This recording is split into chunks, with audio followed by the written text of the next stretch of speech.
What's up, everyone? Welcome to Beyond the Court in terms of our debut episode. I'm super excited. First of all, I want to say thank you to everyone who's liked, subscribed, watched our teaser video. I really appreciate all the love and support right now. And, we're just super excited to get this thing kicked off. Today, we're going to be reviewing The Last Dance, the Bulls documentary focusing on the end of the dynasty. Involving Michael Jordan and the rest of the crew. So, you know what? First of all, let's introduce ourselves. But before we get to that, I just want to first, talk about just some things for myself that I was pretty excited about. Like just the fact that MJ once again has a platform, all eyes on MJ and the Bulls and the dynasty, and almost like just fixated on him. So I thought that was super telling. And as we talk about some of these topics, just some of the stuff was pretty surprising in terms of some of the drama that's already building. So what about you guys? What really stood out for you in terms of initial anticipation? Hey, what's up, guys? My name is Amir. I was really looking forward to this documentary. Like, these guys know that before Michael Jordan's the one that actually got me into basketball in the first place. I didn't know anything about basketball before him, and it's been a long time since any Michael Jordan action, 22 years. So I was really looking forward to this documentary. It helps pass the time and just shedding light on that crazy run. Andy here. I'm really glad to be part of this. Looking forward to all discussions and future discussion. Just in terms of the Last Dance, one of the things that I was kind of worried about was it going to tarnish, Jordan's kind of reputation, his brand, our mentality. We love this guy growing up as kids. We kind of looked up to him kind of as the basketball pinnacle of basketball. So, it's kind of one of the things that had me worried, but hopefully it doesn't turn out that way. And it's a great series. What's up, guys? My name is Anwar. No nickname. Hope everybody's doing well, keeping safe. First of all, super excited to kind of do this documentary, talk about this documentary with this group of guys. Obviously, we know, we've been together for a long time. And as the show continues, we promise that, we'll add in improvements here and there. In terms of the documentary, first of all, I think it's just so amazing that this is happening right now. Especially since we're all home, and just the fact that to have this, they've gone deep inside what we haven't seen yet, right? They break it down. We're seeing a cast and a crew that we would have never seen anywhere else. We have MJ, Scottie, we have Rodman, we have Obama, we have Clinton. So it's just amazing to see all this group of people come together and talk about this shared love for the Bulls and Jordan. What's going on, everyone? John here. Just like the others, we've known each other forever. Everyone was really getting hyped up about this. It's good to see the other side of things. Everyone hears about the reputation that Jordan had, so it's good to see feedback from more people around his life. More often than not, we hear little tidbits about little stories about him, his hunger and how far he would go. So I'm really excited to see full exploration of all of that. One thing to think about is Jordan's always a smart man, because look at, he got Charlotte for $175 million. It's worth $1.75 billion now, 10 times his money. And for them to do it now, genius. Another genius move where everyone's just focused and we can all explore this together. The money man. But Charlotte sucks. It's true. Facts. It's true. No argument there. It's true. Hey everyone, just wanted to introduce myself. My name is Nabil, aka B. Glad to launch this first episode. I'm glad that hopefully you guys can join us throughout this long road that we hopefully want to take with you. With regards to the Jordan documentary, or I should say The Last Dance, anticipation and just the excitement.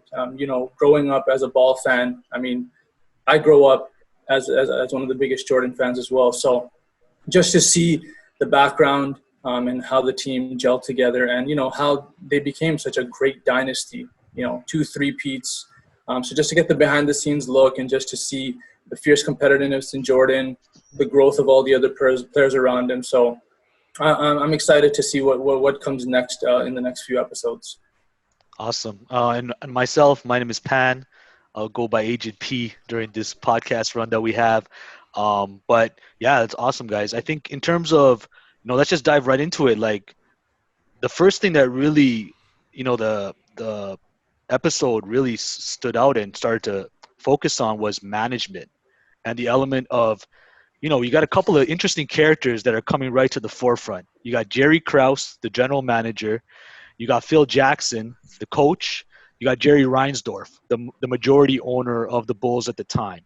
And just kind of when you see kind of the dynamics with these guys, Jerry Krause with almost kind of a complex, an element of, having this ego and really having a problem with the dynasty and like letting it run its course, and kind of that divide that's been developed between Jerry Krause versus Phil Jackson, Jerry Krause versus Michael Jordan, and Jerry Krause versus Scottie Pippen. So he's basically beefing with the stars of the Bulls. So just wanted to, like, what do you guys feel about the management? Like, what do you guys feel about these characters that just kind of got highlighted and brought to the screen right away? Honestly, I had no idea that it was this bad. You've heard stories in the past about things not being so tight, right? But just in these 2 episodes, we've only seen 2. You really get to see how bad it was, right? And there were parts where like I had to really be like, "Yo, is this really happening? Like, is this the level of disrespect that some of the players were showing to this dude?" It was like, "Yo, I couldn't believe it, right?" Like, you had Jordan and the team just kind of talking to this man like, "Where are your diet pills?" Or like, let's lower the rim so you can drink the rim. Yeah. It's like, yo, are you serious? Imagine people Matt, can we talk to any of our bosses like that? Well, forget us. Like, we're like, here. But like, imagine NBA players now speaking to GMs like that. Maybe it happens. Not even the dynamic of like player to player. That's just like as a man to another man. Like you're as a human being, human being to another human being interaction is wild. That's what I was so right away I was like, and they made no like bones about it. It's like right into it. Yeah. It's pure hatred, right? And then like just a level of disrespect. It comes to a degree where like it's Jordan said it in his Hall of Fame speech, right? He was like, his whole stance was like, players win chips, right? Where I think the owner or the GM, he was just like, no. Organizations win chips, right? And like, where do you go? Who do you side with, right? In my mind, organizations win chips to a level, right? Yes, they arrange the teams, they do all the contracts, they get, from a strategic level, they think that these players will work well together. But in the end, man, like, who goes? And Jordan said it. Was it him who was playing with the flu? No. Was it him who played with a bad back or bad ankle or whatever? No, right? So in the end, to me, in my opinion, I gotta side with Jordan, man. Like, I'm not, and like people like was biased, whatever, but like, who's actually out there giving it 100%? It's the players. So like, that's where I was like, I get where he's coming from, but like in the end, it's not true, man. It's just not true. Yeah, I think the whole, like, first of all, I didn't know who Jerry Krause was when I started watching this, and I'm like, when they mentioned this general manager and beefing with Michael Jordan, Phil Jackson, Scottie Pippen, I was like, who is this dude and where? It's like, Wikipedia the sucker trying to get who this guy is.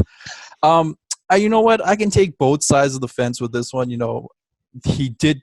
He was the one who brought Phil Jackson to the Bulls as an assistant coach. First off, he didn't Scottie bring Jordan. Pippen. I'll be clear with that. He didn't bring Jordan, so that's one kind of hole that he couldn't really fill. That Jordan was there, and they had to build a team, and he did build a team around Jordan. So you got to give him credit for all that. Absolutely. My beef with him is that the whole fact that, your ego took precedence over an entire organization, and that organization, you took away the championship, or more championships, I should say. Some people were saying if the Bulls stuck together, that'd have been not one more championship, but 2 more possibly. So, I'm as an owner and even a general manager, your whole in the NBA specifically, your whole or goal is to win championship. You are not a winning organization unless you're winning a chip or continuing to build towards a chip. So the fact that they wanted to kind of blow this up, or just Jerry Krause wanted to blow this up after that 97, 98, kind of really spells on how his ego was and how much he wanted to just make sure he got all the credit for everything and kind of destroying the Bulls at the same time. You know, I So get what touching on that, Go ahead. so touching on that credit part though, to play devil's advocate, do you feel that he ever felt that he got the credit, he felt that he was due? Because, he's kind of, the way that he's portraying himself too is just like, I'm beefing with the greatest of all time. I'm basically tampering with this dynasty. But the issue here is I don't feel like I'm getting respect. So think about it, like even in nowadays in this context, like Masai gets a ton of credit for the championship that the Raptors have. But like, do you feel like Krause got that same level of respect even from his owner, or even like he's definitely not getting it from the players? So there's definitely cracks in the armor that I see as well. To be Yeah, but honest then with you, like in the documentary, they also said that he won Executive of the Year 2 years in a row. Yeah, man. So it's not like he was getting no No. credit. Like Yeah, people knew, but I don't know, he just wanted more. I think really he just did wanted his job. more. He did his job as architect. He did his job, right? But like I Yeah, think he did an he amazing did a great job, man. Like think about it, right? But like I think in his mind it was much more than that. And like I think just broadening on that, like these guys mentioned, like Jerry Krause definitely was the architect. I'll give him that respect. Like he made that team kind of to what they became. But I think the biggest downfall for him was, unfortunately, he was going against the god of sports at the time. So, and I think at the same time, like Andy had mentioned, like his ego. So he wanted to be the bigger man. And that's why I personally think like his little tiff with Phil Jackson at the beginning of the 98 season and saying that, this is the end. I think that was him giving himself some sort of like self-proclamation, like I won. Petty. Yeah, that was foul. Although like it was mentioned, I mean, they were older and later in their careers, but I feel like if that team together could have maybe won another 1 or 2 championships. So at the end of the day, for me, I think it was just a big ego thing. And I think, again, emotions came into play. And I think Jerry Krause's attitude, unfortunately, caused, eventually the demise of that Bulls dynasty. Yeah, they talked a lot about like a small man complex. The fact that he was definitely trying to play a bigger part and a bigger role, like he wanted to stand out even more. And you hit the nail on the head, Nabil, like talking about like just pettiness. Like what was the one part? Like he refused to invite Phil Jackson to a wedding that was and everyone whack, else bro. was invited. Yeah. Like that was whack, right? Like come on, like It's like petty, just man. and the fact that you've already started basically courting the next Bulls coach, Yeah. Tim Floyd. Who's Tim Floyd? Tim Floyd. Tim Floyd's a bum. Like he's not good at coaching. Like you got the greatest of all time coach with you in Phil Jackson, and you're putting ultimatums on him, which I I don't found to care be if you win very, very 82 unfortunate. games. Yeah, Yeah, I it don't care. didn't make any sense. No matter how good he did for the team in the past, you know what I mean? Like to just do all the things he did at that point. It was crazy. Like 5 championships in a row, and you think that the coach is the problem? Like, Yeah. I don't know, man. That's crazy. That's crazy. I have a feeling that this is also like the owner as well. Jerry Reinsdorf has definitely had some influence on Krause there. It's got to be. You 100%. can't be the owner and don't have a say of blowing up a championship team. So Yeah. I'm sure it'll come to it'll come to find par out, in the future videos. But I have to say that seems kind of Yeah, it's suspect. Yeah, for sure. So like suspect. how are you the owner and not know that your Yeah, 'cause general manager is trying to blow up a championship dream, like one of the greatest teams ever? That's Well, crazy. no, Yeah, he he's did. coming Sorry off like to- a little angel right now. He's coming off like, Exactly. He's all like, I didn't do anything wrong. It was all this guy, Jerry Krause. I could fire him at any time, but I never did. But at the same time, in that, I think it was the first or second, didn't Jerry Reinsdorf like stop the whole rebuilding before that 98 season or during? So he kind of knew what was going on, I think. So Yeah. he's not innocent. Like he's the one that stopped it. So he kind of knew. I mean, he wanted it to come to an end after 98. I don't know why. Maybe he wanted to save some money and not pay these guys big contracts. But he definitely knew what was going on. And that's why during the 98 season, like he was like, no, let's not rebuild now. Let's finish and see where this goes. And then after that, we'll continue and see where this goes. I think it's funny, like just how he inserts himself, like because it makes him seem like that kind of I got that holier than thou. I didn't know wrong here. It's all gonna fall on Jerry Krause. But I'm just like, you're the one who hired him. You're the one who brought him. You're the one who said, I want someone to build the team the way that I want it to be built. And he's also stepping in to say like, oh no, wait, this dynasty's gonna crumble. I'm gonna bring back Phil Jackson for one more year for $6 million. So in a way, it's kind of like he's playing both sides and trying to still like keep it rolling. So I thought that was. We'll see more of him definitely, but I'm just wondering, like right now, his stature and what he's presenting himself at is like he did no wrong, or he's not taking any ownership of any accountability or. No, you're exactly right. I think and you right there exactly where you said it's playing both sides. I thought that was telling when Scottie Pippen, along the same line, started to learn that later on, where he said, you know what, earlier on he was telling me I was amazing, I'm peace and I'm going to go forward. But then, of course, we all know Pippen got a terrible contract deal. He signed, you want to take care of his family. Fair enough. They could have broken that later on had they wanted to towards the end. What was it, 122nd in the NBA in salary, I think. So they had an opportunity there where they could have rectified. There was another chance right there that they could have done something towards the ending. It seems as though he had like a personal vendetta or something. I don't know what happened at that point. Mm-hmm. I'm really looking forward to seeing it coming along the lines. But I just feel like at the same time, imagine you were Phil Jackson. You went into that meeting and you were told this is your last year. Like, it's whack, bro. That's so how do you react? Like, how did he hold that together still? And he just said, okay. Yeah. Well, not even that. Being told that even if you win 82 games 82 you're and still 0, being fired. 82 and 0. What employee do you tell, hey, if you perform at 100% and you score, do everything you're supposed to do, I'm going to fire you still? Yeah. That's insane. backwards. Yeah. I think at that point, though, Phil Jackson was like, as he mentioned in his little final plan, he's called it the last dance. But he was probably like, hey, my resume is built. Like, I'll shut this door with Chicago and go somewhere else. Because I got 5, possibly a 6th championship ring as a coach. So, I mean, it was definitely petty on the whole franchise and Jerry Krause. But at the same time, from Phil Jackson's point of view, he's like, yo, one last dance. Let's get this done. And at the end of the day, when the door closes with Chicago, I'm going somewhere else. And look what happened, bro. Well, yeah. That's a great point. Was Jerry Krause still the GM after they disassembled that team? I'm not sure. Yeah. I'm not sure. Because if he was, they went to trash. Until Derrick Rose basically. He brought Tim Floyd in, right? So if that was the case, then like his statement that organizations win championships is false.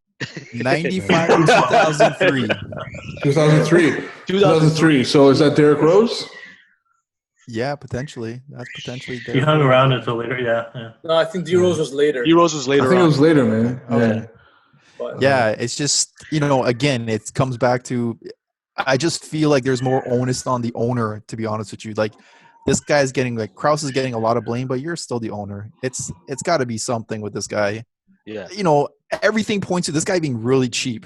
And, from other media sources, they're saying that he's one of the cheapest owners in the NBA. So who knows? Maybe that was his overall. Save some money, get rid of all these stars. I don't have to shell out anything and just bank on what my organization's worth right now, right? Yeah. No, man, honestly, like, I feel like Jerry Reinsdorf could have played a bigger role in all this. I mean, it's still early. We don't know if he's done what I'm going to say. I think he will definitely. You're the one guy who can, like, diffuse things and, like, bring everybody back. You're the owner, bro, right? So, like, I mean, like I said, Amir, I'm sure, like, we only watched 2 episodes, right? So, I'm sure. I hope. What do you guys think of? I know Nabil brought up the concept of Phil Jackson.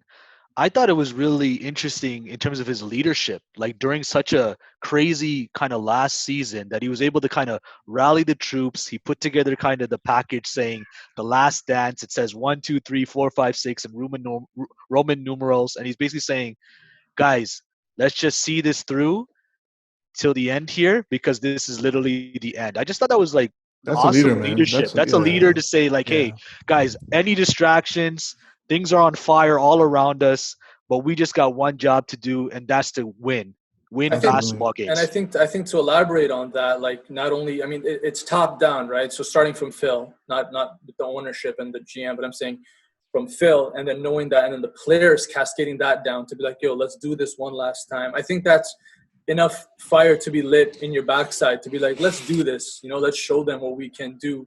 And that just goes to, you know, Phil Jackson's repertoire and like his.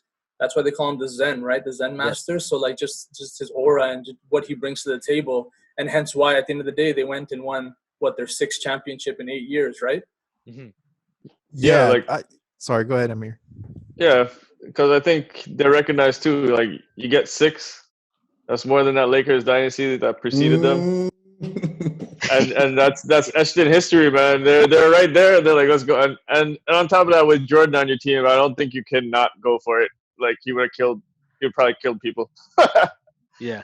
They're perfect, right? Like when you're looking at it on the surface, 6 championships, never lost, right? 6 for 6, like unblemished, like history books from now until the end of time, Yeah, whenever man. that is, Yeah. unblemished, untouched, Yeah. greatest team of all time. That's the standard. That's the standard, right? So Yeah, that's why we're sitting here 22 years later talking about Michael Jordan still. Like you're still hyped for a Michael Jordan documentary 22 years later. That's crazy. yeah, Yeah, but just to still elaborate on Phil and his leadership, Phil Jackson and his leadership, is that I don't think he kind of knew where MJ's direction was already. MJ's not the kind of guy who says, you know what, I'm going to sit here and tank the season. No, So yeah, we Phil saw could that. ride that. So Phil knew Yeah. that, yo, regardless if this is the last year or not, I'm going to get a guy who's going to give me 100%, go full out. He's the best player in the league. So why not just ride that? So let's get the guys together. Let's go finish this. Get that 6th. You know, whatever happens after is happens, right? But at least we can say we got that 6th, right? So I think that's the big thing that kind of Phil used to drive that whole team going forward, right? Yeah, what but do you guys think about? Oh, sorry, go ahead, Anwar. I was also gonna say, like, if you look at the story of like Phil Jackson, right? Like, karma's amazing, right? Like, you're in the GM's office and the man's telling you, I don't care if you win 82 games, you're not here next year. The man goes to the Lakers and there's 5 more rings. Like, bro, that's like, come on, man. I know. The guy has 11 rings. Like, I know. you know what I mean? Like, it's just out of this whole thing that we've seen so far, like the winner, the real winner, so like in my eyes, like Phil Jackson. Like, Yeah, the man has 11 rings. Like, it's crazy. synonymous with Yeah. winning, just attached to Yeah, winning. Yeah. Yeah. So one constant, right? Like, it's crazy, man. What you guys think about the whole concept of management thinking now was the time to rebuild, and then MJ just really like you're basically butting heads with MJ and pissing him off, where he's irritated. He's like, man, we should ride this wave until the end. You should let us defend our championship in peace and not bother us. So like, and even MJ tossing shade on the Cubs. Like at the time, Chicago Cubs hadn't won anything either, and they had tried to rebuild time and time again. Yeah, So like, rebuilding for 42 years. yeah, it's for like forever. So like, I think it's like That was crazy funny. how disrespected MJ felt as well. Where like he's just like, let our game speak. We haven't lost yet. Until we lose, then tear this thing down. But until then, Yeah, I'm that still made on the sense. court. So it was a crazy dynamic between management and the players. And it just shows you at that point, like, I mean, MJ versus like Jerry Krause. And at the end of the day, like who won, right? And that shows you like the impact that Michael Jordan had on the NBA. Mhm. And again, I think it comes down to egos, right? Like the fact that, if Jerry Krause, went forward with that rebuild and, if, I don't know, if they all of a sudden won, I don't know how that would have happened, but if they did, then Jerry Krause would have been like, yeah, it was about me this time. But at the end of the day, I mean, we know how the tape ends and what happens, but I'm glad, they didn't go through with that rebuild until the year after. Yeah, it's just that my biggest kind of like, I'm just thinking from an owner perspective, why in your right mind would you blow up a team that is the best team in the league? And Yeah. you have the opportunity to not only like carry on with this winning kind of goals, but you're keeping the best, probably the top 2 players on your team so that you can have that, not even just for the winning for sake, but just for like promoting your team, advertisements, whatever the case may be. You have the two top guys. If it's a money thing, fine, but you're making money back. You're getting sellout audience. You can't go to any arena at the time without it being sold out. You're getting your money. So, I bring it back to the owner. He's the top guy. He's making the big decisions. And for him to just say, you know what, screw it, blow the team up. I think he had a twisted perception too, man, because he even said, aside from Michael Jordan, we felt everyone else was at the tail end of their career. So he basically thought the entire team was old except MJ, and that's why they had to blow it up and restart again as well. So I thought it's obviously like not a proper assessment of the talent and the fact that old, young, whatever age is attached to those guys, still never lost. If they lost, then you would have that argument. They didn't lose. So right, but they already had that in their heads, right? They were already kind of working off of that. Right. What do you guys think about we talked about Krause versus MJ, Krause versus Phil. What about Scottie? And at the tail end of seeing how Scottie's whole dynamic and Scottie Pippen is presented in this documentary, and just his dynamic with Krause and like just what we're seeing as like kind of developing this conflict. Like, how is that standing out for you guys right now in terms of how Pippen's being portrayed right now? In terms of, we look at episode 2, do we feel that he's selfish? Do we feel that he's like holding out on the team? And my opinion, I feel like, man, you're undervalued, you're underappreciated.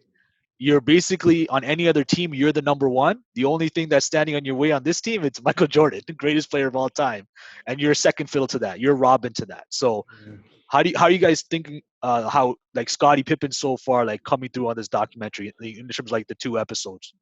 I think to really understand that whole situation, you really got to understand like where he was coming from, right? Like I'm talking pre-basketball, right? Like he's coming from poverty, right? He's coming from a massive family. He's coming from 2 people in his family being disabled, right? So imagine someone all of a sudden put into a situation where it's like, hold on, I got an opportunity here to like take care of my family real quick, right? You dangle like 17, 18 million, whatever it was, in front of a person who's in that situation, like you're taking that, right? So like I would say his whole situation, I think, was based on like what was going on earlier in his career, what was based on like what was going on around his life, right? So I think that initial decision he made about signing that shitty contract was that it was like I'm going to trade something, right? I'm going to trade this deal for financial security, not just for me, but I'm going to take care of my family. I think at some point, as his career progressed, and everybody started to see the value of Scottie Pippen, like in my opinion, you don't have 6 rings unless you have Scottie Pippen, right? Oh yeah, for sure. MJ's amazing. Let's not, whatever. But like, you don't have 6 rings if you don't have Scottie. So like, I think, did he become selfish? I wouldn't say he became selfish. I think we're all humans. I think he started to realize his worth, right? Maybe when he first started, he was under pressure, whatever. But as the timeline progressed, he's like, man, I'm an intricate part of the system, right? And I'm getting disrespected. Yes, I understand it's a contract, but don't tell me you can't do something for Scottie Pippen. You know what I mean? Like you can't do something for Scottie Pippen outside of that contract, whether it's signing him for 1 more year and like, Jordan got 30 million, right? Signing him for 1 more year and paying the man, right? So I think it's a 2-tiered issue, right? From where it started and where it ended up, right? So like I think Scottie Pippen actually evolved as a person towards the end and was like, hold on, yeah, we have Michael Jordan over here, but hold up. Like I'm right here. I'm right underneath as number 2. yeah. Where's my money, right? Yeah. It just makes you think if ownership was watching the same games. Like, I know, were they yeah. watching, the same 2 stars on the floor together? Like, were they blind? Because if we're looking at stats, Scottie, second in scoring, second in rebounding, second in minutes played, first in assists, first in steals. Like, how much more value, can be added on top of that? And you're also with MJ. So I think it's just wild. No, I totally agree. I think that one little clip they showed as well speaks volumes, where they had that one clip with Charles Oakley. they're talking about Pippen saying you're the rookie, and he grabbed him. Yeah. That was hilarious. But I think that's a telltale sign to show exactly what Pippen was about, because other people said as well in reviews of him, he was always like a quiet guy. That's who he was, and exactly like Anwar mentioned as well. Like he knew he was good and he was developing, getting better. But I think, to be blunt, they took advantage of him. I understand his family situation. That was a cold, calculated decision. I think they gave him 9 years at that, whatever it was, 18 million or whatever. They knew what they were doing. At the same time, he doesn't seem too upset with it. To me, he feels like it seems as though he's happy. He's able to provide for his family and everything. I know they showed the other clip where he seemed a little bit more upset, especially when he was at the end when they were getting off the bus there, which eventually tensions are going to flare. That's completely understandable. But I blame the organization again. To do that again, just pay the guy towards the end and give him something. Like, all the numbers, the stats are there. Everyone knows it. Everyone sees it. Like, you're going to be in the history books for this error that you've done to this poor guy, like, relatively compared to everyone else. And it really drives me nuts, to be honest. I'm going to take the other side of this and counter argue. Don't get me wrong. What Michael Jordan, and I quote, said, and I don't want to misquote it, but he said, like, I'm not winning championships if I don't have Scottie Pippen. But at the same time, you went ahead and you signed that 7-year contract for $18 million. You signed the dotted line. So what I think it was based off was emotions. I think Scottie Pippen was a very emotional gentleman. We saw a clip when they started the last season. He was very emotional on the mic because he thought he'd get traded. They said he had a little, thing on the bus. But I think he went high off emotions, like Anwar mentioned, I'm in the league, I can provide for my family, give me whatever you got.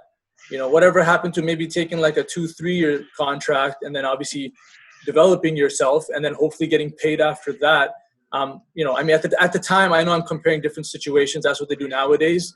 But I highly think that with Scottie Pippen, it was a lot, based on his emotions. And unfortunately, it put him in that situation that really made him underpaid for his value. It did. No, I agree. I just feel bad for him in that regard. Like, he made a bad deal for himself, even though people told him about that, and he kind of knew it, but he still went. The owner said it, right? Yeah, the owners told him. They warned him, like, you could bad deal. Yeah. He understood that, but he still took it for the sake of his family. I switched my position on this because when we had this conversation the other day, I was arguing like, yeah, it was his fault. He signed the contract. Right. He has to deal with it. But then at the same time, that man brought you 6 rings. You could have done as ownership. They should have just done something. Like, think of the hoops that ownership goes through now to keep a player. Yeah. Like a 1-year like something, just something. Even like entertaining the thought that you could even get a new contract in Chicago. Like, it's crazy to do all that for that city, and then they don't even, like, I don't know. Did they even offer him a contract after that? I don't think so. But yeah, it was just a shame. Yeah, I think from my stance on the whole thing, just pulling from all you guys, is that like, we live in an age where it's a player's NBA, if you want to put it that way. The players get to make the call. They get to go to the choice. They get to pick the teams they want to go to, call their trades. There's a lot of power by the player. And I just feel back then, I can't speak for facts here, but I just have a feeling that the management had more pull in a salary.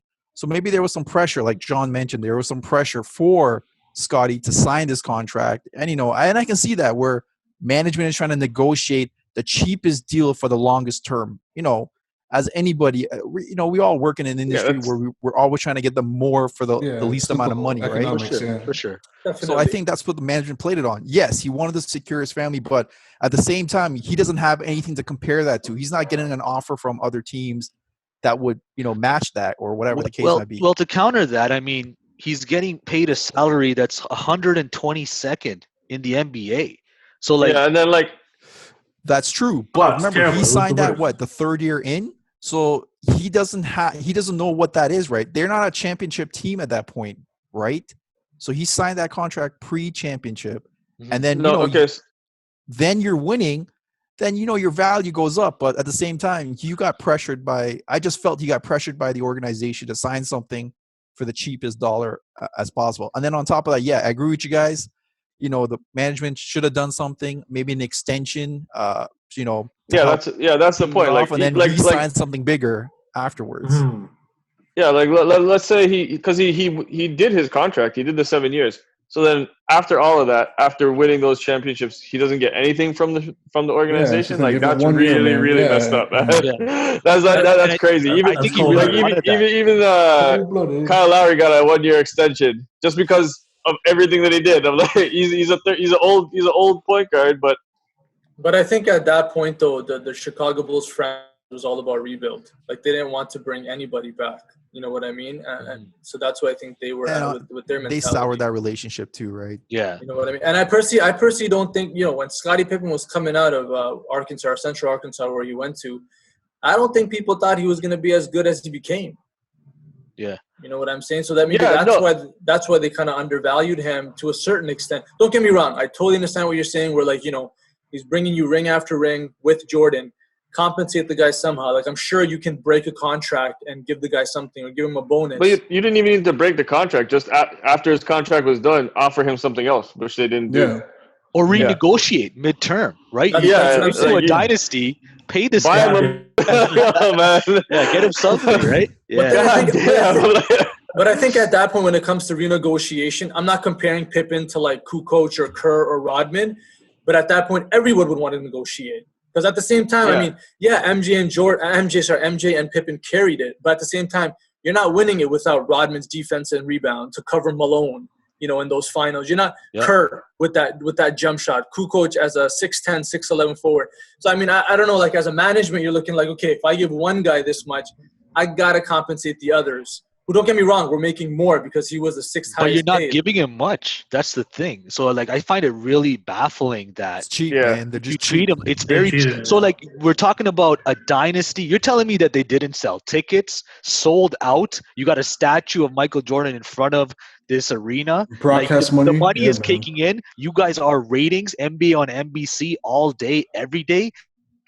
There's money. There's money there to be had. It's just an owner who's just like, you know what? I'm drawing this line in the sand. 7 years, 18 mil, not a dime more. See you later. It's a Rebuild. business, bro. That's what they Use and say. abuse. It's a Use and business. abuse. That's what it was. That's what they say. It's a And business. I know you're saying like, oh, they wouldn't have won without Rodman, without Steve Kerr, but like Rodman wasn't there for the first three, and No, it if wasn't. I remember, Steve Kerr wasn't there for the first three. The only consistent was Jordan and Pippen. I'm like as long as you had those two, I think you can move some pieces around, and the result would have still been the same. But I see the point. Like, Jordan and Pippen. you see it on that Like- lens too, right? You see it on both sides. I just think they did Pippen wrong. But what do you guys feel about just, okay, Pippen, like for the most part, I think most of us feel that he got, they did him dirty.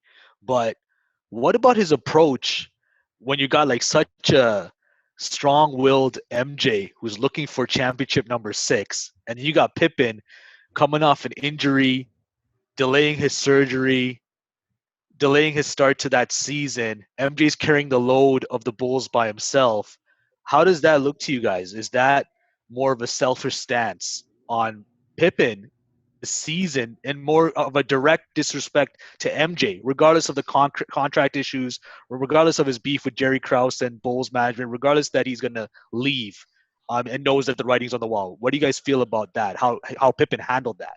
Like I said, man, like I think Pippen realized his worth, right? So like at that point, like we don't know what's gonna happen, right? Like there might be some like there has to be some sort of like reconciliation between everybody. So like at the moment, like I think Pippen's realized like his worth, right? So much so to the point where MJ's in front of him, he's like, bro, I don't even care if you're the GOAT, you're number one. Like you're not winning anything without me, right? So I think this is a moment where we're really seeing like Pippen valuing himself, right? And then who knows what happens after? But like, this guy's rubbing his hands. But I just think Pippen's realizing his worth right now. What happens after in terms of like how they won in the end, like we'll find out. But right now, it's just Pippen really going through the motions of like, yo, you're not winning without me, basically. Yeah, I took it a different way in that sense. I took it as, MJ said Scottie Pippen is selfish for the way that he did his whole summer and going back to the regular season that he Vince like Carter. Pan said he Oh, get out delayed. of here, bro! That Vince Carter bullshit. Drop VC's name on Sorry, my this. throat there. That Vince You know, Carter bullshit. Name drop VC. Yeah, so he did say, Jordan said that Scottie's selfish, but I got to put some onus on Jordan himself. Like, he has player power. He's the superstar. No, he is the superstar right now. At the same time, he could have easily went up to, Jerry Krause, be like, look, you have to help this guy out somewhere or the other. Help him out. You knew the situation. And I know some of you guys may know that Jordan was underpaid as well before he got his big paycheck. But at the same time, your number two is doing everything that he needs to do to help you win championships. The least you can do is kind of step up to the management. I don't know if he does later on or in the future episodes, but in this scenario right now, you don't see much where Jordan's supporting Scottie or No, even but saying, because That's what I'm saying. Yeah, we're not no, saying. like because he said that he went up to Jerry Krause and he told him he wasn't going to play for anybody other than Phil Jackson, and the guy still went out and did his thing to try and get a new coach. So obviously he didn't give a shit what Jordan said. yeah, but not even that. It's just like, okay, Scottie's having a rough time. He's I want to say your partner in crime for the last 5 years. Batman Robin. 6. He helped when you were away. He kind of took care of the team and make sure the engine was still going, so you can just fit back in when you came back. He did all that. But the least you could do would be like, yo, don't worry, Scottie. We're in this together. Jordan's whole kind of goal at that time, Scottie's selfish. I need to win more games. And that's kind of where I took it, as him being selfish in that sense. I think that because this is the part, he was still under contract, man. Like, so you're under contract to give it your all, like, and you're still getting paid to play. Like, if you could have taken the surgery earlier and it wouldn't have affected your time playing, then you should have done that. Like people are still paying their money to come to the arena to see you, and you just did it because it's convenient for you or less convenient for you. That makes no sense. Like, he's still under contract at that point. I think it was a play. message. I think it was a message just because he didn't get that support from anybody else. So he was just going to do it the hard way. He's drawing his own line in the sand. Exactly. And I think just like, elaborating on that, like, in that second episode, they showed how the Bulls struggled at the beginning of the season. That's so much satisfaction to Scottie Pippen, because it's like telling them, like, hey, you need me. You know what I mean? Mind you, MJ had to go into a next level, and he had to beast mode. Yeah. Exactly. You know what I mean? But for me as a human, like, I'm trying to prove a point. If I'm injured and you start the record 500, start the season as a 500 record, you could have been maybe, a better record. That gives me some pure satisfaction. Like, hey, you need me. And I think that's what Scottie Pippen unfortunately got out of why he did what he did. But who are you saying you need me to? Everybody knows except for Jerry Krause. Like, and that's the one guy you're never going to convince. Like, Yeah. I hear you at that, but I just think within yourself, like, you know what I mean? Yeah, unfortunately it's not. But I mean, at the same time, like, it's just, giving yourself some sort of satisfaction. Unfortunately, he wasn't. Yeah, I know. Regardless. And that's why I looked at it as that was a selfish move on his part. So do you guys think, like, we really talked about egos of management, right? Phil Jackson, Jerry Krause, even Jerry Reinsdorf to an extent. I do feel he has an ego as well. What about MJ and Pippen with their own kind of egos? And I guess even planning ahead for future episodes, we're going to see other guys come to the forefront as well, right? With Dennis Rodman getting highlighted during this documentary as well. But ego-wise, is that something that we need to maybe be looking at a bit more? Like, we're looking at each individual and their egos, and did that turn into the ultimate demise of the dynasty as well? Individual egos that are kind of fracturing the locker room. I kind of want to go back to when Jordan, in the documentary, when he injured his foot. I think that's where I kind of saw a light of Jordan doesn't care the direction of management. He doesn't want to listen to them. And if they don't agree with him in any sense, he's kind of you know what, they're not on my side, so I'm gonna kind of rebel against them or go against anything they say. Yeah, So I they're not think gonna right trade there, me or that was kind anything. of a childish attitude at Jordan's stand. I know where, you know, he's the great he wants. I kind of, if you want to put the analogy, he's like a train, right? And nothing can fall No on the one's track stopping because you. the train's Yeah. just going to run it over, right? So your players have to be in line, your management have to be, because you got to just hop on this train and just go, right? So I think that's, for me, Jordan is kind of the centerpiece of everything. Obviously, he's the GOAT, but I felt that he kind of soured management, which then kind of soured Scottie Pippen's kind of whole debacle there at the end there, and it just kind of what I say, domino effect that happened because of him. Because you know, a new player comes to the team, it's Jordan that's selling them on the management, right? He's the one calling the shots, and he's the kind of the, hey, you're gonna do it my way because this way is gonna win us chips, right? So was So MJ's shadow so large that it loomed even exactly, over thank you. Scotty that Scotty felt, undervalued, underappreciated? The shadow has been cast so wide, and that's why, like, even we can see it with our own eyes how valuable Scotty is to the entire run, And but it's funny you say management that. can't see it. It's funny you say that because Scotty had another major piece, right? We all know that Michael Jordan is kind of a bully player, if you want to put it that way, with his teammates. And Scottie Pippen was that guy on the team that stood up and fought back, right? Saying, you know, just because I messed up, you can't just come shouting at me, right? And he helped. And there was an actual interview just recently with Steve Kerr saying it was Scotty that kind of buffered that whole Jordan, you know, anger towards all the players when they messed up or did something. It was Scotty who was kind of defending them or helping them out. And there was a big love for those teammates towards Scotty. Turn the So face. yeah, yeah, exactly. I want to know more about that story, honestly. Like, I want to know exactly what happened before, after. I want to hear, like, I hope they break it down at some point along the lines.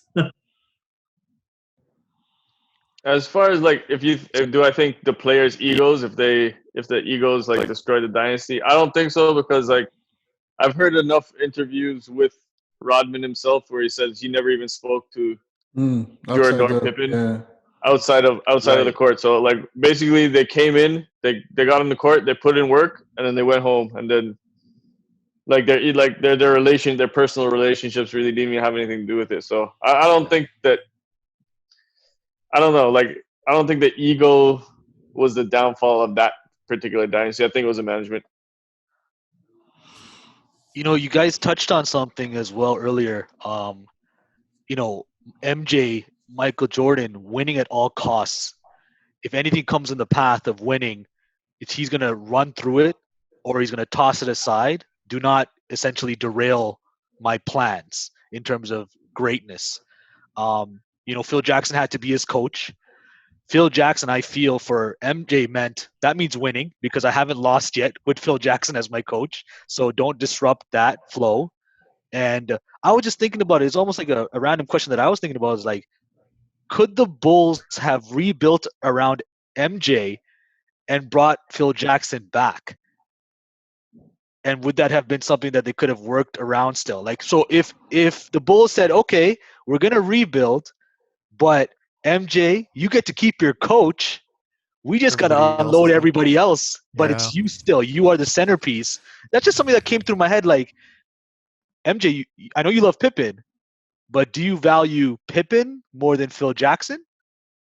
Yeah, that's a good point. You know, in that sense, I don't think that would be a case. You know, Jordan was already on the tail end of his career. I think he wouldn't settle for anything less than championship at that time, especially after, you know, winning that sixth. You know, if you're going to rebuild in the seventh year, there is like slight chance you're not going to make it, you know, that high of a, you know, a playoff run.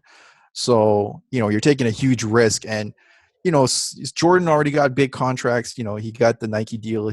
Teams were already looking at him for other, you know, everybody wanted Jordan, but he was already, I think, after that season with all the stress, he was already disconnected from the Chicago Bulls, and even said, you know, I remember one of you guys mentioned previously, he kind of disassociated himself from the Chicago Bulls after that. So Mm. even if they brought back Phil Jackson, rebuild the team, I think the owner and Krause being there, it just kind of, that already broke that relationship. Just to elaborate on that, like Andy said, I think if Jordan maybe was a bit earlier in his career, like he might have taken that challenge. I mean, this is a big what if scenario, right? Like, I'm not trying to say Pippen's more important than Phil or vice versa, but I mean, you're talking, fine. Some people may think he is the greatest of all time, Jordan, but like you're asking a guy towards the tail end of his career to rebuild. Fine, you have the same coach, but you got like a whole new 4 different players on the starting lineup that you're going to have to kind of mold and whatnot. So I personally think, it's a big what if, but I think, and just like you said, the sourness from the management, I think that the title of The Last Dance definitely, told that story. And I don't think there was any coming out of that with any one piece remaining on that team, unfortunately. Yeah, as much as I, played out that scenario in my mind, the what if, obviously the answer was don't disrupt what has been working and just keep us to like just run this course. I think T-Mac came out recently as well and said that there was a trade in place, Pippen for T-Mac in terms of a draft day deal that MJ stepped in and basically vetoed and said no, Pippen is not going to the Raptors. So that was something that T-Mac mentioned recently. Just kind of reflecting on the documentary, and maybe we'll get some more insight as the series plays out. But I don't think MJ wanted any disruption to it. You guys hit the nail on the head. He wanted to just be, hey, I'm tailing on my career, got this dynasty flowing. Do not disrupt anything. Keep everyone, bring everybody back, pay us money, let us take care of the stuff on the court. You guys just do your job up top, and that's And all just it for the was. record, any sane organization in this day would have been like, why are you blowing up a team like that? Like, seriously. Yeah. Like, seriously. Like, don't you like winning? Like they you would do guys everything know, in their like, power to try and keep those Yeah. players. Like but Yeah. it's a no-brainer. It wouldn't.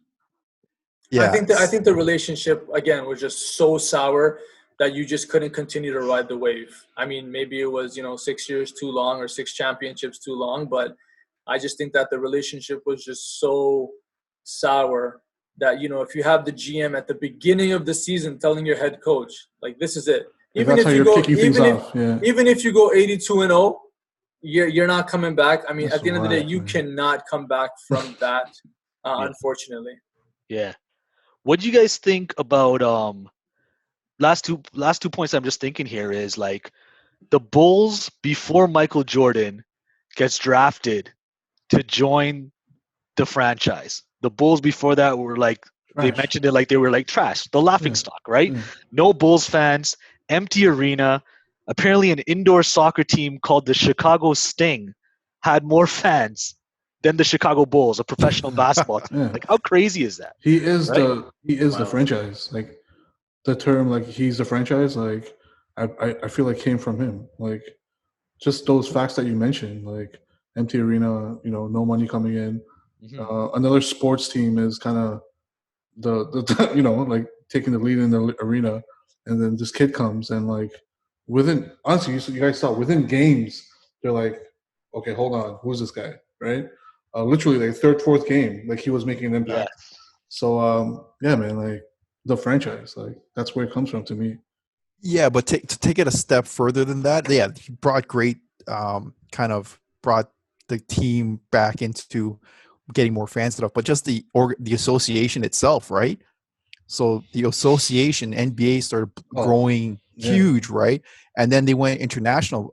Michael Jordan is not only just well known in America, but the States, but globally he was a icon, like a phenomenon, right? Yeah. So to say that he brought just the Bulls spotlight, no, he brought the NBA spotlight for both the States, Canada, and globally. So I think him coming into the Chicago Bulls also grew there, but just the NBA in general, and that's what brought the big contracts to the NBA, right?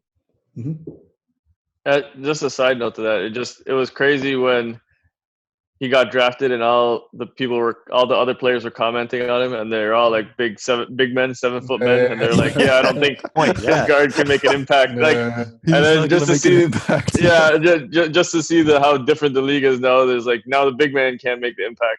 My favorite line Like, of the whole series. My favorite line of the whole series, Larry Bird. It's God disguised as Michael Jordan. Yeah, well, you see that praise, right? Like you see at such an early age. You saw it from Bird and even Magic Johnson being like, "Who is this guy?" Yeah. So you know right from the get-go that this guy was something bigger, you know, when he first started and continued to grow. And obviously, like I said, some people think he is the GOAT, right? So I think it ties back to like, they mentioned it early on, like competitive drive, hunger to succeed. I mean, he comes into North Carolina, a disciplined situation, Dean Smith as the coach, and you're just seeing just a fire to just get better. And he's already challenging James Worthy, the best player on the team, after like a 2-3 hour practice, and be like, "Nah, man, we're going 1-on-1 right now. So like we're gonna throw down right now." And James Worthy said it with his mouth as well. Like, I was better than him for 2 weeks.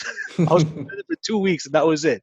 So just sheer tenacity. I thought it was so telling, man. Like even Yeah. the other coach just saying MJ is the only one who can turn it on and off, and he never turned it off. And just the way the guy said it into the camera, it was just like he wasn't messing around. Like you saw the fire in his eyes.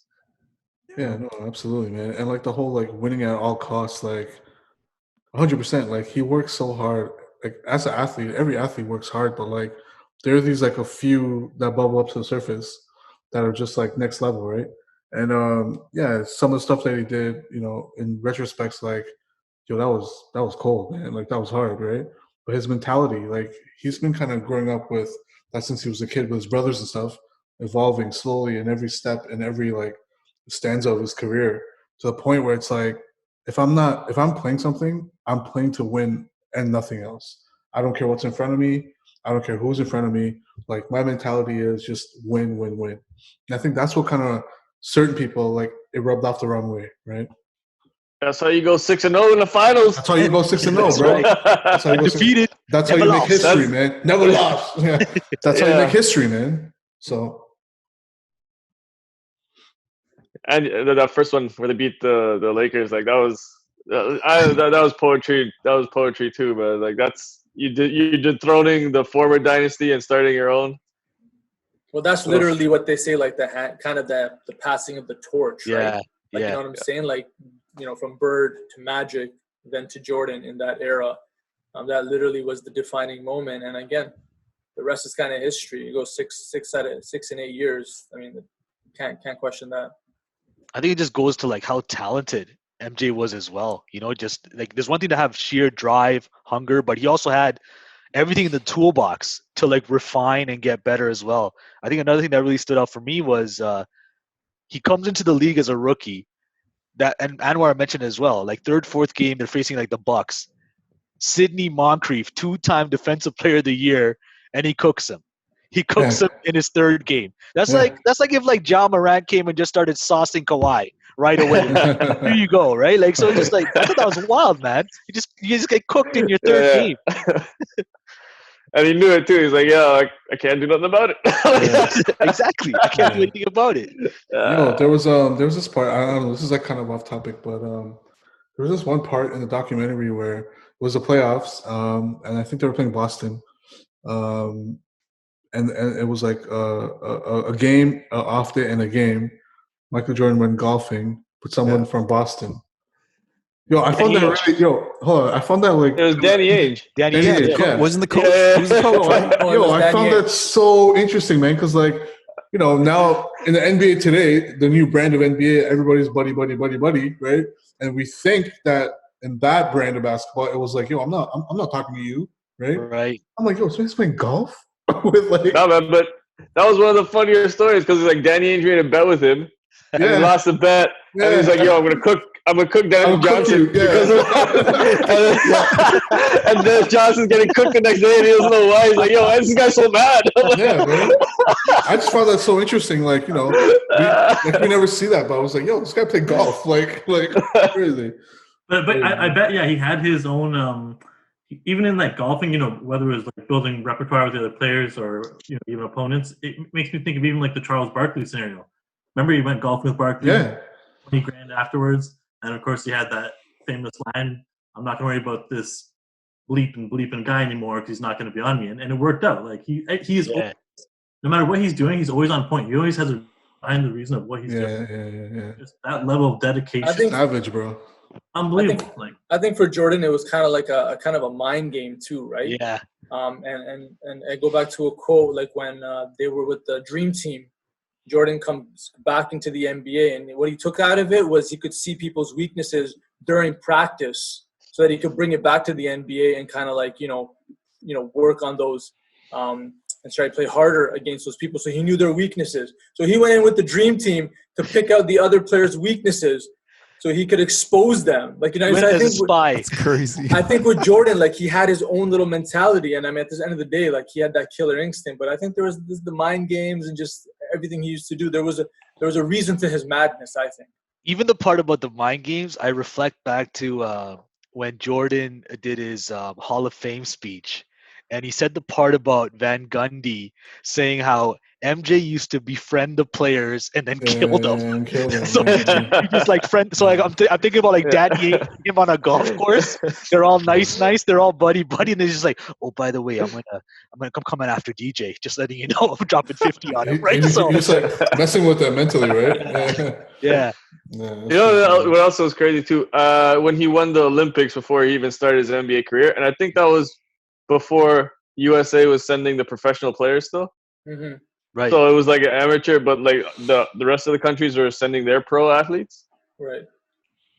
and then they won because he led that Olympic team to win. I was like, oh Well, man, exactly. The world knew Yeah. who Michael Jordan was before Yeah. the states did, right? Yeah. I'm not sure if I have that correct or not. Like, I'm not sure if the other countries are sending pro, but that's what I thought Yeah. happened. Yeah, I'm not sure of that, but that's what happened exactly. He went to the Olympics prior to going to Chicago, and the world knew who Michael Jordan was.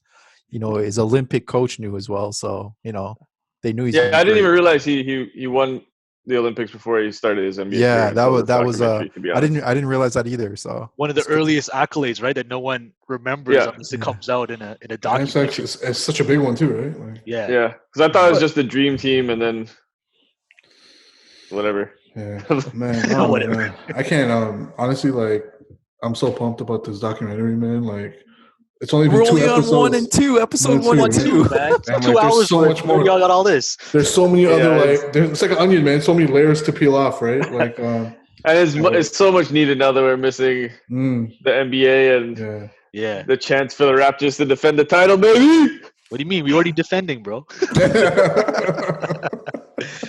Man. The chance for the Raptors to slap Milwaukee out of the playoffs. Yeah. Johnny, what's up? Yeah, I wonder who would ever See be how it goes. We'll see how it goes. who would be a Bucks fan in this group. Yeah. But We'll see what you guys can do. Andy made an interesting point about like even the global aspect of it. Like MJ playing in that game in Paris, Scottie was hurt rehabbing, and the point that they made that even during that time, Jordan had it in his mindset that there's somebody who's never seen him play before, or like someone who's paid their money to see him play, and he still wanted to come and deliver. And I think that's also speaks to his element where like I'm gonna play through anything. I'm gonna play through that element where I have a fracture in my foot and I probably shouldn't come back. It's like that's a I crazy think that was dynamic, a preseason man. game as well, right? That was a preseason Yes, that game. was. Yeah. Jordan understood very early that just like everybody kind of knows right now that his brand is bigger than the man, right? So him going out there and trying to make sure that he touches every single person in a crowd to just understand who he is, what he stands for, pushing his heart is an opportunity to sell his brand, right? So I think that's his mentality. And I don't want to say it's just a kind of a business oriented mentality, but just in general, he was pushing the brand and he was pushing who he is, and that's what sells, right? Yeah. But I think so. As a fan, you appreciate that, right? Like I'm not taking a shot at load management in this day and age. Load management is an like, issue, dude. But I'm like, you know what? As a fan, like you pay to see the best. You know what I mean? Even if it's absolutely. game 1 or game 82, right? And like you said with Jordan, it was a preseason game, so you appreciate fine at the end of the day if Jordan's building his brand as a businessman. But at the end of the day, you appreciate it as a fan that, you know what, if I go to the game, I'm going to see the best of the best. Yeah. And I think that's what fans – and that's what made his brand grow so big, because he would give every game like it's his last, right? He would play like it's his last. So we appreciate that. Man, we've covered so much. Like, what about the part about, he's coming back from injury. The Bulls are saying you have a 10% chance that your career can end. And like basically the owner framed it to him to say like, you got all these pills and one of them could kill you. And MJ's response is, well, how bad is the headache? You know what I mean? In terms of me being able to come back. What do you guys think? It's carelessness on MJ's part, or do you feel like, man, it's just overcompensating with all the competitive fire and drive? Because the story could have played out differently, right? He could have got a devastating injury, but he's betting on himself to still Yeah. push through. I mean, it's the I whole think that was stupid. it's the whole like winning at all costs, man. That's like his mentality, right? Yes, that's in the way, but I don't care. I don't care. It's a risk. It's a huge risk. I don't think players this day and age would take that risk, right? Where he was like, "I'm Michael Jordan. I'm going to do what I want, and I'm just going to risk it, right? I got to win." I think to you had a two-part of it. I think it's a combination of both, right? Yeah, being kind of dumb and risky, but at the same time, like his drive to come back and be better. Like, you know what I mean? I guess he had more faith in that. So that's why he's like, let's go with it. And he did his own sort of rehab on the side. Mind you, don't get me wrong. If unfortunately that injury went sour and got worse, Oh, it's over. Yeah. who knows, right? The what if comes into play. Like, would there ever be Michael Jordan, right? So, I mean, at the end of the day, the tail of the tape, like he lucked out and carried on his career. But I think at the moment, man, like it was very risky, I personally think. That's what makes him who he is too, right? I mean, we talk about the challenges as well. Like we know about the flu game, we know about the 10% chance that your career is ending, but just the tenacity that I still got to push through. I got to win. I got to play games. I got to win. I love the game of basketball, and just Yeah, it's working through it. a simple mentality with him. Why play a game if I'm not going to win, right? If it's not basketball, if it's not golf, even his gambling. I know he had a gambling kind of a problem, but you don't play those unless you want to win, right? You don't even attempt it if you're not going to win. So that's his mentality. It's a very basic kind of set mindset, and that's what it is with him, right? So Yeah, because that to me was a crazy risk. Because like, if it did go the other way, not only we would probably never would have heard of Michael Jordan, but like, how much was he making at that time? A couple hundred grand. Yeah. He would never get another contract. Like what? But I think know. I think I'm not sure if I'm misquoting, but I think in the documentary in the first episode or two was mentioned where like if you tell Jordan like no or challenge him, then that drives him even more. yeah, So you know his what I'm dad. saying? And he feeds off of it. And Yeah. he feeds dad. off of it. So Yeah. for Jerry Reinsdorf to be like, listen, you got 10 pills, one can kill you. He's like, it's not zero. It's just not like 10 pills, right? He'll go and do what he has to. So I think just that challenge, and I think Jordan just want to, the doubters, you want to prove the doubters wrong. I wonder how much of it, like this is, I won't go too far with this, but I wonder how much of it goes into regards with his relationship too. Like they showed him snippets with his father, whereby his father basically always told him like, no, you can't do this. And he said himself, he was always proving like, please imagine his father improving himself. Interesting point. That'll be interesting to see down the lines because maybe we should be thanking his father a lot too here. You know what I mean? Like probably a large His brother actually. Oh, his brother, yeah. His brother. Competitive household, right? Yeah. Yeah, they instilled all that competition in him and carried him forward in his career and in the business world as well. So it's a huge factor. I hope they touch upon in the next few episodes. Well, I think in the first episode too, right? Like he got cut in his second or third year of high school. Yeah, in high school. He grew a few inches, mind you, that helps, but he came back like the best player on the league, right? So right there again, that shows you just his tenacity to come back better. And again, it was instilled by his parents, and that cascaded down to him. Mm-hmm. Yeah, we'll see how it plays out. I think there's tons more stuff that's going to be revealed during this entire series. We're only 2 episodes in, 8 more to go, and we'll see like after episode 3 and 4, like what else is brought to the forefront as the drama plays out and more characters are revealed. I think Rodman's coming up shortly, so we'll see Mr. Flamboyant, Mr. Dennis Rodman coming on the screen. So we'll see how his dynamic also attaches itself to the Bulls, and I think we might see a bit of how Bulls versus Pistons starts taking off as well. So should be some interesting things to come back to, guys. Definitely. Absolutely. All right, guys. So that concludes podcast number 1 of Beyond the Court. Thank you once again for joining us.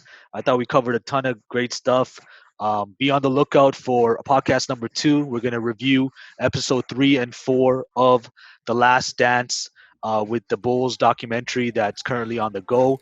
Don't forget to hit the like button, subscribe, continue to follow us on Instagram, Beyond the Court _podcast, and we appreciate you supporting us. So thanks so much, guys, and take care, be safe, and be blessed.